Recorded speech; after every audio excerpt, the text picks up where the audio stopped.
Halo, assalamualaikum. Jumpa lagi di Tans Berkah.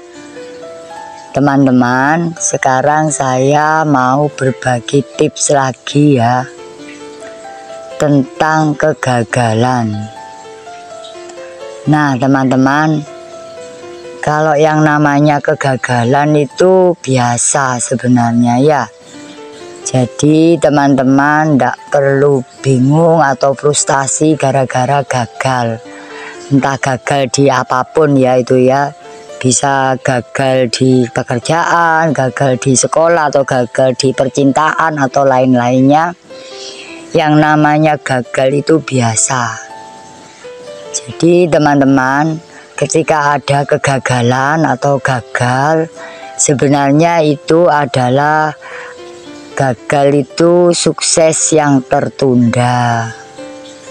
Jadi teman-teman, ketika melihat suatu kegagalan di bidang apapun, teman-teman jangan keburu frustasi.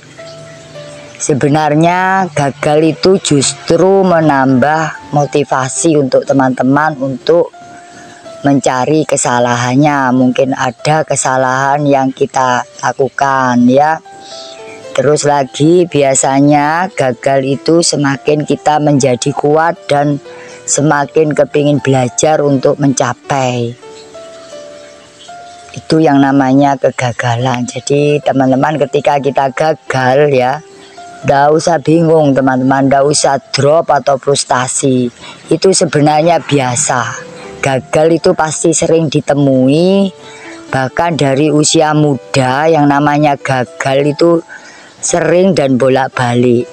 Itu hanya menguji mental teman-teman. Jadi pastikan teman-teman semuanya itu semakin kuat dan semakin mau belajar lagi.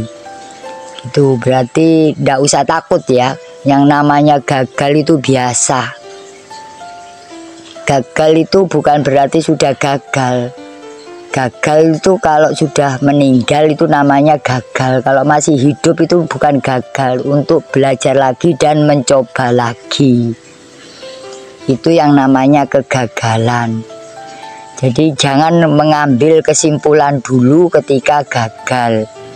Bahkan kadang-kadang ketika gagal itu di belakangnya masih ada kesempatan lain yang teman-teman belum tahu apa kesempatan itu yang datang, yang Allah berikan kepada teman-teman semuanya, termasuk yang ngomong ini juga.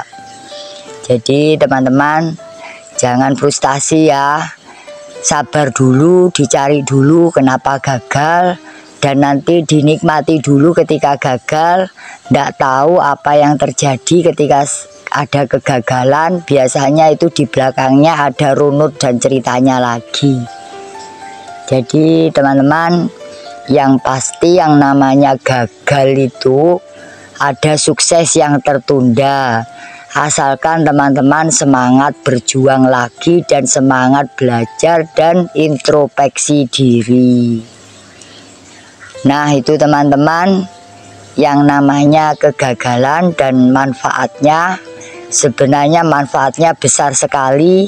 Asalkan teman-teman bisa berjiwa besar, sabar, dan menintrospeksi diri ya, atau evaluasi diri. Nanti pasti dilihat ada jawabannya di belakang kegagalan. Jadi sabar dulu, tunggu dulu, jangan keburu frustasi. Karena ketika frustasi nanti akan nambah-nambahi masalah teman-teman.